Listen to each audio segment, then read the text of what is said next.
ये basic question हमसे पूछे गए। शाम 5 बजे के बाद अचानक से 8-10% शाम 11 बजे तक कैसे बढ़, उसी दिन की बात हो रही है, नेक्स्ट डे की बात नहीं हो रही, on the day of polling crore of vote बढ़ा दिए गए।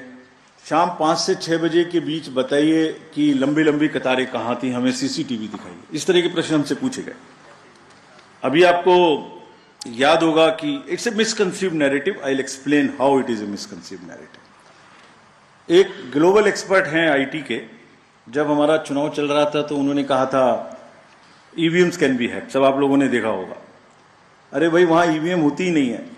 There are electronic voting mechanisms, they are called, they are not EVMs.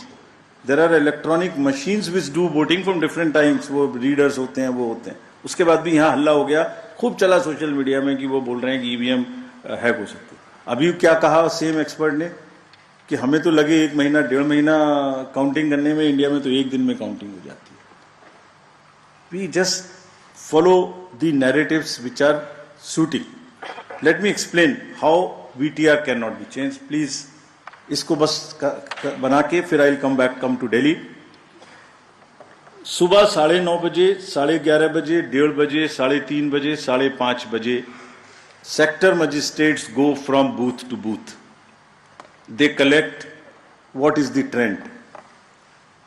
अगर 10.5 लाख बूथ से अनकनेक्टेड सिस्टम से, फोन से या मैसेजिंग ग्रुप से फिगर कलेक्ट करनी हो तो हिंदुस्तान में क्या, पूरी दुनिया में कोई एग्जाम्पल बताइए जहां रात को 6 बजे, अभी चुनाव खत्म भी नहीं हुआ और 6 बजे में पहले आपको एग्जैक्ट वोटर दे दें।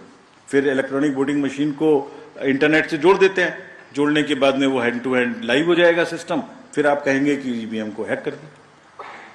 5:30 बजे, 5 बजे के बाद जस्ट प्लीज इमेजिन 5 से 7 के बीच में प्रिजाइडिंग ऑफिसर जो पहली बार वहां गया है, छोटे से स्कूल के टीचर है, आंगनवाड़ी वर्कर्स हैं, वो क्या काम करते हैं?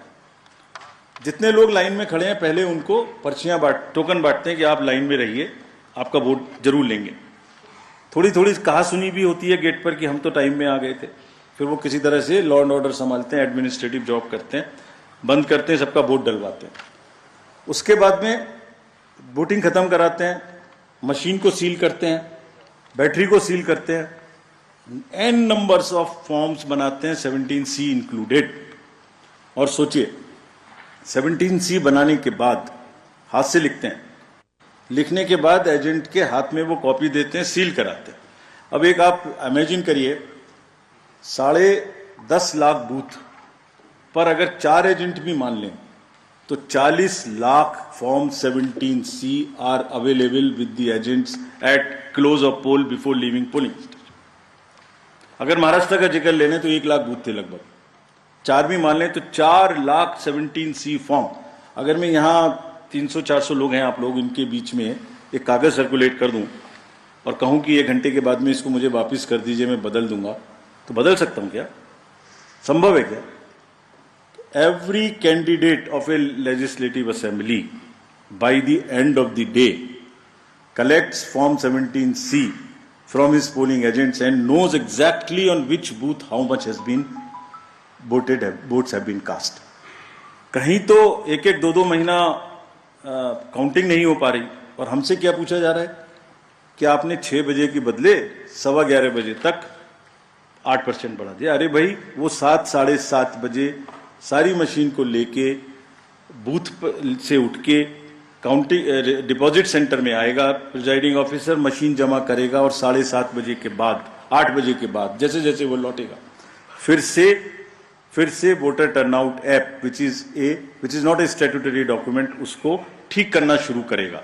11, 11:15 बजे तक हमने जनरल इलेक्शन 24 के बाद, जिससे कंफ्यूजन ना रहे, 11:30 बजे, 11:45 बजे रात को फिर एक रिलीज करना शुरू किया प्रेस का, ताकि ये भी ना रहे कि अगले दिन क्या हुआ, पहले दिन क्यों नहीं बताया। हमने उस दिन रात को करना शुरू किया। अब कहा जा रहा है कि 6 बजे बता दीजिए।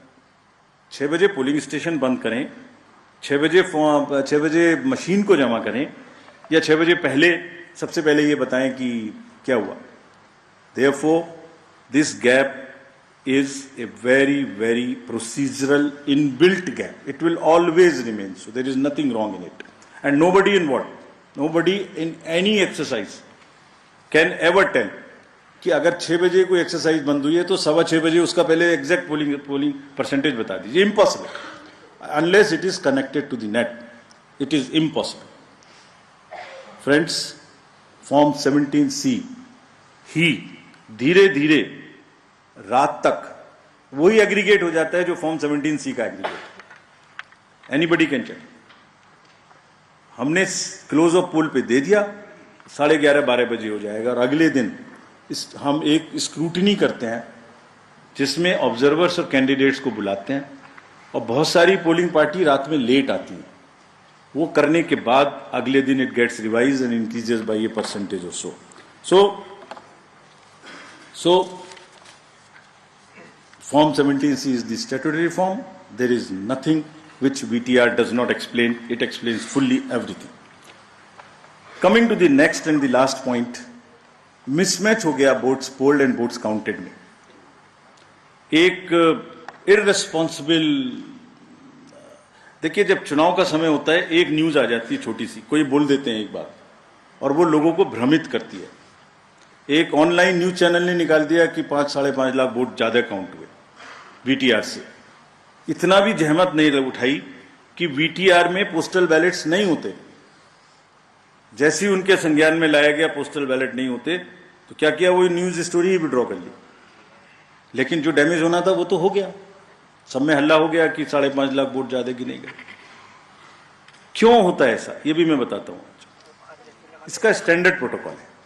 स्टैंडर्ड प्रोटोकॉल है, लिखित है. और जैसे मैंने आपको किताब दिखाई ऐसी 70 हमारी हर प्रोसेस की इस तरीके की, इलेक्टोरल रोल से रिलेटेड हो, काउंटिंग से रिलेटेड हो, पोलिंग एजेंट से रिलेटेड हो, पॉलिटिकल पार्टी हो, कोई सी भी प्रोसेस हो, सबकी सब वेबसाइट पर 70-80 हमारी पूरी की पूरी डिटेल्ड गाइडलाइंस उपलब्ध हैं, सर्कुलेटेड हैं पॉलिटिकल पार्टीज को. तो अगर किसी मशीन को ऑन नहीं हुई, किसी मशीन में मिसमैच, किसी मशीन के ऑन होने में गलत हो गया या मॉक पोल का डाटा नहीं हटाया गया, कि 10.5 लाख में से 1, 2, 3, 4 जगह ऐसा हो सकता है, उस मशीन को एक तरफ रख लिया जाता है. जब काउंटिंग पूरी हो जाती है तो यह देखा जाता है कि जो विक्ट्री मार्जिन है अगर वो उस एक मशीन से कम है तो then slips of that machines are counted. Otherwise, it is kept aside, and therefore that much number would be less counted, but it does not have any consequence as far as the result is concerned because the margins are too high.